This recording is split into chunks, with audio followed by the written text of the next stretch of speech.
Hey, how you doing? This is Craig Beck, aka the Stop Drinking Expert and the author of Alcohol Lied to Me, a book that has helped hundreds of thousands of people to quit drinking easily without any of the usual struggle gimmicks and nonsense. And over the last few weeks, I have been asking my mailing list members why they drink alcohol, why they haven't started on their sober journey, and why they haven't got started on the course. Because the course works. And from a logical point of view, you've given people a prescription for the solution to their problem, but they haven't checked it in, they haven't taken the medicine. And that's kind of confusing to understand. So I wanted to understand what was stopping people. And I've had some really interesting replies, like this one from Marie, who emailed in last night. She said, "Hi, Craig, I'm afraid of failing miserably again. The more I try, the more I fail. It gets depressing to the point where I feel like, what is the use?" Isn't that a great summary of alcohol? I don't just mean the process of quitting. I mean, alcohol as a whole. Isn't that a great summary? Because alcohol is a painful, boring loop. You think about it. You wake up in the morning, you've got a bit of a headache, you didn't sleep very well, your mouth feels like a butcher's chopping block. You look in the garbage, you see the empty bottles, you see the mess you made last night, and you think, oh, God, you feel terrible, you've got no energy, and you say to yourself, that's it, enough is enough. I'm not drinking tonight. I'm going to have a sober night. And off you go to work, you do your work, and as the afternoon rolls on, you start thinking, oh, looking forward to a beer. Oh, looking forward to a glass of wine. No, I'm not drinking tonight. And you get home from work, and before you know what's happened, you're sitting there in your favorite armchair with a glass of wine or a tin of beer, and the loop begins again. Next morning, you wake up tired, exhausted, headache, empties in the garbage, and you think, oh, enough. I'm not drinking tonight. And you see how it goes on forever? And it's so depressing. It's so boring and tedious and awful. Alcohol is the cruelest drug to get involved with, because alcohol is a slow death. It's very patient. It wants to sit quietly and watch you do it over 20 years, 30 years before it kills you before your time. Other drugs like heroin, well, they're greedy. They're impatient. They want to kill you as quickly as possible. They want it over with. Whereas alcohol, it's like water torture. It wants you to suffer as long as possible. It's a mean and nasty mistress. So, this fear of failure is very common, Marie, as is the fear of success, which sounds a little bit strange, doesn't it? How can you be afraid of succeeding at the thing you set out to do? But it is just as powerful as the fear of failure, although perhaps not vocalized as much. A lot of people don't start my course because they secretly suspect, having read the reviews, that it does what it says on the tin. They secretly suspect that it might actually work. And so they put off doing it just in case it does work. Because what they haven't managed to deal with yet is the thought of a life without alcohol. If someone like me comes along and takes alcohol off them, give me that, you're not having that anymore. They think, well, how am I going to have my birthday? How am I going to celebrate Christmas? What am I going to do at Thanksgiving? How am I going to go on vacation? How can you take all these things away from me, Craig? What am I going to do? How am I going to live a life without alcohol? Sounds horrible. And I understand that because I believed that myself. I thought, I don't want to quit drinking. I just want to moderate my drinking because all the good things in life involve alcohol, parties and celebrations and social occasions and this and that. And of course, that was just plausible deniability, because the truth is, I didn't like going to social occasions. I didn't like going to celebrations and things like that. I wanted a drink in my own home, sitting on my sofa, in my underpants, watching Netflix. That was my preference. That bullshit that it's a social lubricant is just something you tell yourselves. I used to tell myself I was a wine connoisseur, so I could go to fancy restaurants and swill the glass like a complete dick. It's all garbage that we tell ourselves to defend the indefensible. Plausible deniability. So look, fear of failure, fear of success, both the same things. They're both fear, false evidence appearing real. That's the acronym, false evidence appearing real. And you have to change your perception of what fear is, right? Because in the modern world, fear is a misfire generally. 9 times out of 10, when you're afraid, it's a misfire of the human central nervous system and the actions of humanity.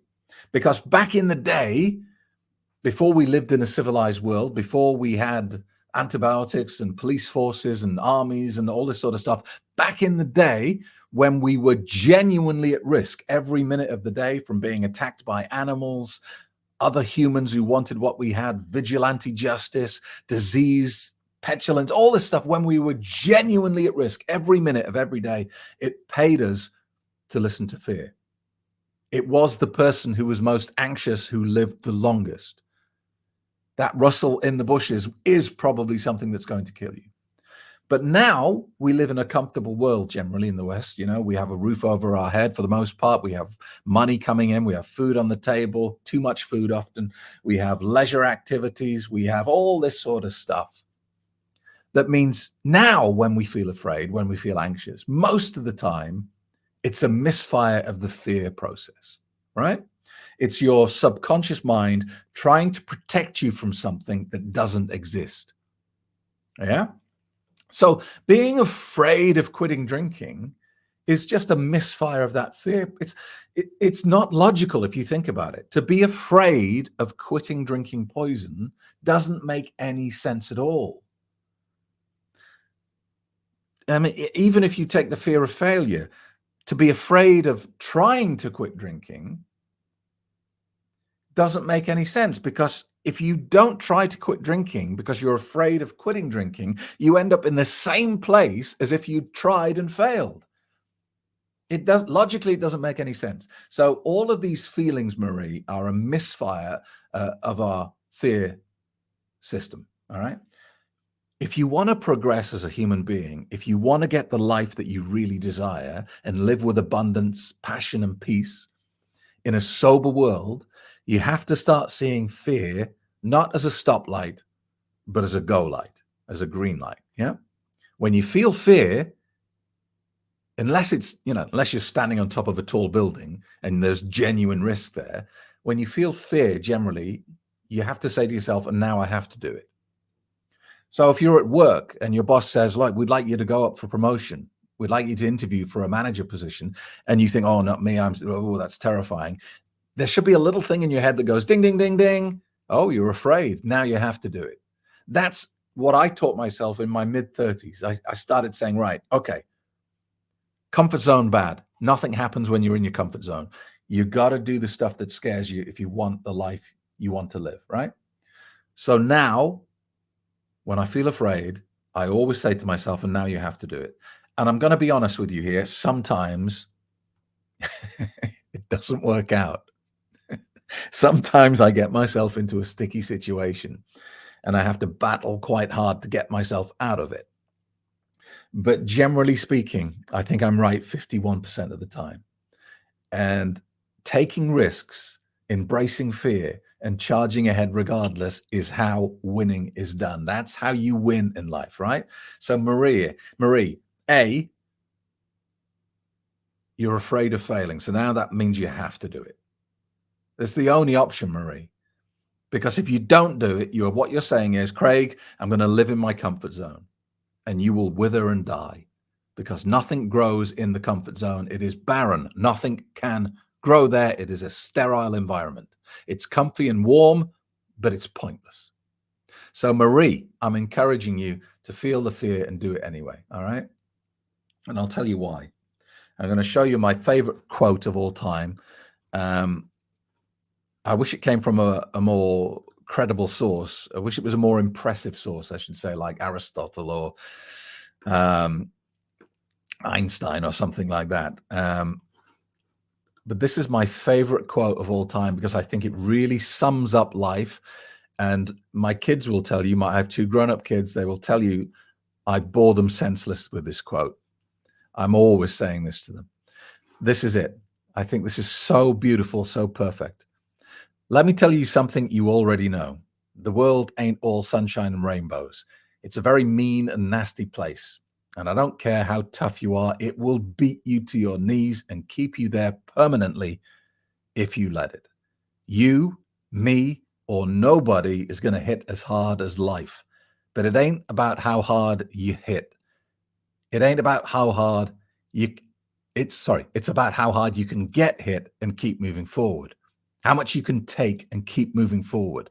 That's how winning is done. And that's a quote from Sylvester Stallone. Isn't that the most perfect quote? It's not about that one moment, that burst of activity where you give it a go and you fail. And then you walk away or you stay down on the mat. It isn't about that. It's about being punched by life repeatedly and getting straight back up and saying, give me more. Is that all you got? Give me one more. That's how winning is done, Marie. So this fear of failure, this procrastination over getting started on my course because you might fail, that's what losers do, Marie. That is the loser victim mentality. You cannot stay down on the mat. No matter how many times you get knocked down, you get back up and you dust yourself down and you start again. So you do my course and it works and you quit drinking. But then after 3 months, you have a drink. What do? Do you say, well, that course is a load of garbage, I'm just going to go back to drinking? No. You dust yourself down, you get up off the mat and you say, give me one more. You start again. That is the winning mentality. And you've got to talk yourself into it. I'll give you my second favorite quote and then we'll finish for today. And it is from Steve Jobs. Steve, I can't remember it exactly, so you'll forgive me, I'm paraphrasing here, but Steve Jobs basically said, the fear of losing something is what holds people back. The belief that you have something to lose. We are already naked. If you think about it, at some point you're going to die and you will lose everything that you hold dear. All those possessions, your house, your car, your favorite knickknacks, your little souvenirs, your clothes, your TV, all the stuff that you love right now is going to be taken away from you. There's no avoiding it, so there's no point getting depressed about that. It's coming. It's in the mail. We've already lost everything. We're just waiting for time to catch up. So what have you got to lose? Nothing. You've already lost it. So what are you trying to hold on to by not getting started on this journey? It's pointless. You're holding on to something that is already gone. So you might as well accept the reality that we're here for a short time and alcohol wants to make it even shorter. Don't let it. Don't be a victim. Get up off the mat and start fighting again. All right? I hope that helps, Marie. You got to get yourself into that mind space. You've got to get your head into fight mode, because every day that you stay in victim mode is a day that alcohol wins. So your fear of failure is actually just allowing the evil clown to beat you every single day that you don't take action. Good luck. If you need any more advice, get in touch with me via the website, stopdrinkingexpert.com. And if you are worried about your drinking, you need to get a copy of my book. Don't worry, I'm not trying to sell it. It's free. You can get it at the website now, stopdrinkingexpert.com. Thank you very much. See you soon.